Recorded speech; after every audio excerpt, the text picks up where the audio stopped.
NEET की जो परीक्षा है वो एक तरह से ये कहा जा सकता है कि एक द्वार है जिसके जरिए लोगों को मेडिकल का पूरा तरीका आपको मिल जाता है।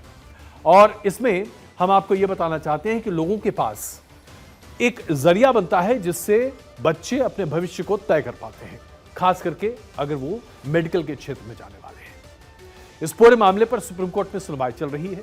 आज जस्टिस विक्रमनाथ और जस्टिस संदीप मेहता के बेंच ने नीट एग्जाम को लेकर कुछ आदेश पारित किए। 23 जून को ग्रेस मार्क मिले बच्चों का री एग्जाम कराया जाएगा। इसका ऑफर अब सरकार ने भी दे दिया है। 30 जून को रिजल्ट घोषित किए जाएंगे। सुप्रीम कोर्ट ने अभी तक मेडिकल एडमिशंस को लेकर काउंसलिंग पर रोक लगाने से इनकार कर दिया है।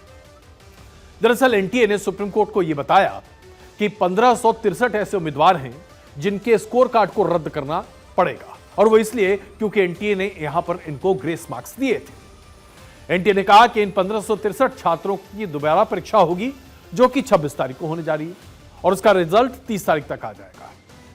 सुप्रीम कोर्ट के आदेश के बाद छात्रों ने क्या इसे स्वीकार किया या क्या छात्रों का विश्वास वापस लौटा, सबसे पहले देखिए।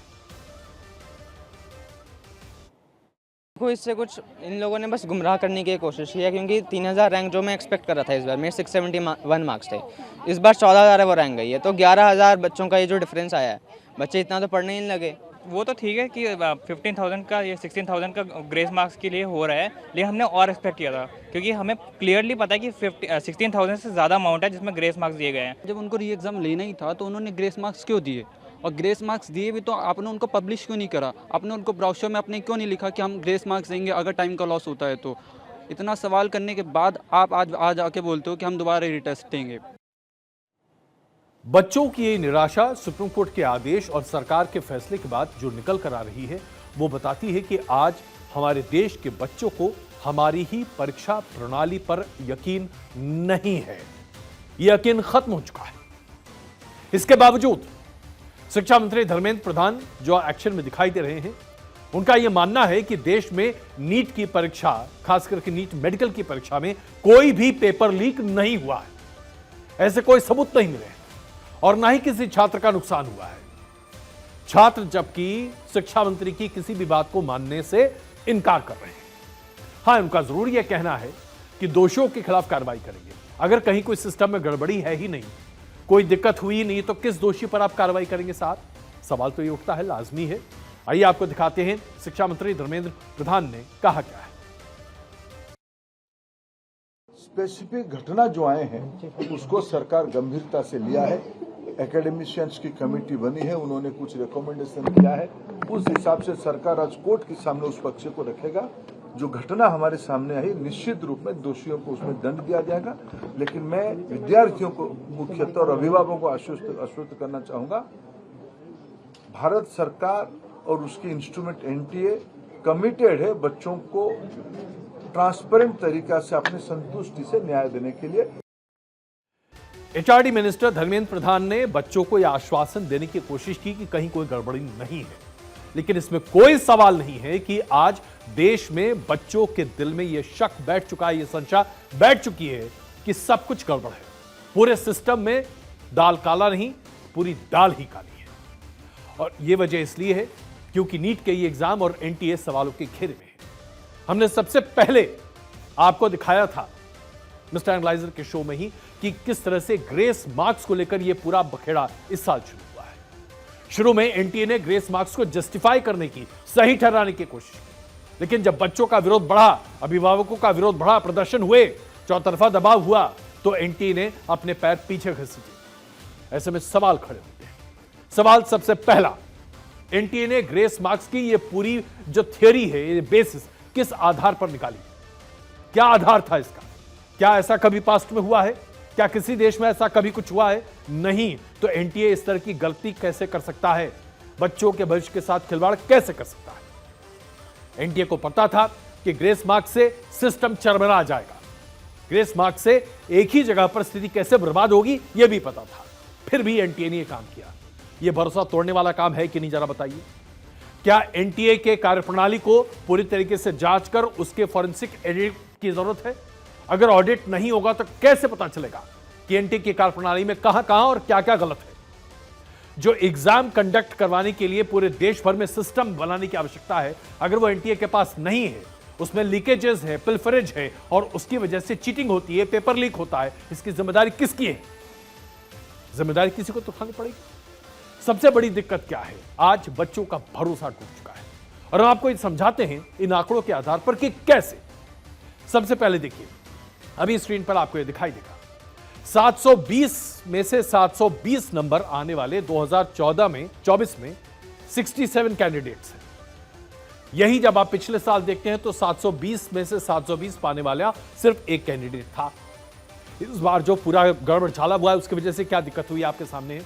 715 नंबर पाने वाले कैंडिडेट्स की संख्या 225 तक है, 68 to 225 रोल नंबर। सिर्फ 2 से 4 बच्चे पिछले साल 715 या उससे ज्यादा नंबर पाए थे। 710 और 700 का आंकड़ा देख लीजिए, यानी कि 700 नंबर पाने वाले 1770 बच्चे हैं साथ। 720 में से 700 नंबर पाने वाले 1770। कई बड़े बड़े संस्थान में तो इन बच्चों को नंबर एडमिशन ही नहीं मिलेगा। क्या प्रणाली है? इस रैंक को समझाने का एक और तरीका आपको हम बताते हैं। All India institute of medical sciences आज भारत में सबसे अच्छा मेडिकल कॉलेज है। उसके एडमिशन की प्रक्रिया आपको बताते हैं। दिल्ली में एम्स में भर्ती के लिए नीट के मार्क्स की जरूरत होती है कम से कम 700 या उससे ऊपर। 2023 में एम्स दिल्ली का कट ऑफ में जो क्लोजिंग रैंक था वो 57 था, यानी कि 57 रैंक के बच्चों तक आते आते खत्म हो गया था पूरा मामला, सीटें खत्म हो गई थी और 710 नंबर तक बच्चे एम्स में एडमिशन ले पाए थे। 720 में से 710 नंबर तक जिन बच्चों के आए थे उनको ही एम्स में एडमिशन पिछले साल मिला। इस बार क्या हाल है साहब? इस बार 720 में से 715 नंबर पाने वाले बच्चे भी एम्स में एडमिशन नहीं पाएंगे। अब आप समझ लीजिए क्या स्थिति हो रही है, क्योंकि 715 नंबर पाने वाले बच्चों का रैंक अब 225 तक है। एम्स में 132 सीटें ही है, यानी कि 93 बच्चे एम्स में एडमिशन नहीं पाएंगे इवन इफ दे गेट 715। और 720 के बाद आपको 715 नंबर ही आ सकते हैं, यानी कि आपने एक सवाल भी गलत किया तो आपको 715 नंबर मिलेगा। तो जितने बच्चे एक सवाल गलत करने वाले हैं उनको भी एडमिशन एम्स में नहीं मिलेगा। अब आप समझिए कि कितना बड़ा गड़बड़ झाला एनटीए ने किया है। एनटीए की जो पूरी प्रणाली है उसके ऊपर और भी सवाल उठते हैं। आंसर की रिजल्ट के साथ नहीं बल्कि 1-2 दिन पहले जारी कर दी गई। क्यों? ऐसा क्यों हुआ? रिजल्ट के साथ ही आंसर की जारी किया जाता है आमतौर पर, 1-2 दिन पहले आपने क्यों जारी किया? एग्जाम में नंबर के कंपैरिजन में रैंक में काफी अंतर दिख रहा है, इस पर भी सवाल खड़े हो रहे हैं। रजिस्ट्रेशन, नीट के एग्जाम का रजिस्ट्रेशन बंद होने के 24 दिन बाद एक बार फिर से 2 दिन के लिए लिंक को क्यों खोला गया? हजारीबाग के जिस सेंटर से गड़बड़ी की बात निकल कर आई, जहां पेपर लीक की बात निकल कर आई, वहीं से 8 टॉपर निकल के आए। इसके बाद भी एनटीए के कान पर कोई भी जू नहीं रहेगा साथ। सबसे बड़ी बात यह है कि एनटीए कहता है और यहां तक कि एचआरडी मिनिस्टर भी कहते हैं कि नीट के एग्जाम का पेपर लीक नहीं हुआ। बिहार के एक थाने में पेपर लीक का मामला दर्ज हुआ है। बिहार पुलिस ने एग्जाम में अनियमितता को लेकर झारखंड के हजारीबाग की एक सेंटर की जांच की और वहां से पेपर लीक का संदेह जताया गया। पेपर लीक भारत के लिए एक बड़ी समस्या है और यह देखिए, यह एग्जाम्पल आज आपके सामने है, प्रमाण के साथ हम आपको दिखा रहे हैं। कुल मिलाकर देखा जाए तो यह अपने आप में बहुत बड़ी बात है। यह प्रियंका चतुर्वेदी सांसद है, उनकी चिट्ठी है जिसमें बिहार में जो पेपर लीक की बात दर्ज की गई थी उसका पूरा ब्यौरा लिखा हुआ है। एफआईआर भी उन्होंने इसके साथ संलग्न किया। तो जब एफआईआर दाखिल है तो पेपर लीक कैसे नहीं हुआ, इसकी जांच किसने की, इसके बारे में कोई बताएगा कि नहीं बताएगा? और उसके बाद मैं आपके सामने एक लिस्ट रख रहा हूं। हमारे देश में कितने बड़े पैमाने पर पेपर लीक एक ऑर्गेनाइज्ड क्राइम है, इसके बारे में आप देखिए। ये तमाम अभी आपके पास लिस्ट हम दिखाने जा रहे हैं और ये लिस्ट में बहुत पहले की नहीं, 2022 से लेकर 2020 तक के बारे में दिख रहा हूं, एक के बाद एक। ये देखिए, कर्नाटक पावर लोकसभा आयोग में यहां पर हुआ, असम में टीटीआई लीक 2021 में, मध्य प्रदेश नर्स भर्ती परीक्षा, वहां पेपर लीक हो गई, गुजरात के बिजली कर्मचारियों की भर्ती हुई, वहां पेपर लीक हो गया, यूपी पीईटी पेपर लीक हो गया, UP board physical paper leak हो गया, बीएड की संयुक्त परीक्षा 2021 पेपर लीक हो गया। अब बस गिनते चले जाइए साहब, हमारे देश में हर एग्जाम बिकता है, एक के बाद एक पेपर लीक के तमाम मामले हमारे देश में दर्ज किए जा रहे हैं। और ये मैं सिर्फ 2020 से लेकर 2024 के आंकड़े मैंने आपके सामने रखे हैं। 38 मामले हैं पेपर लीक के, 38। क्या इस पर किसी ने कहीं कोई बात कही? सवाल यह उठता है कि आज ये जो तमाम परीक्षाएं हो रही हैं, कैसे ये मल्टी करोड़ धंधा बन चुका है, कैसे हमारे युवकों के, हमारे नौजवानों के सपने को पैसे से खरीदा जा रहा है, यह पूरा सिस्टम है।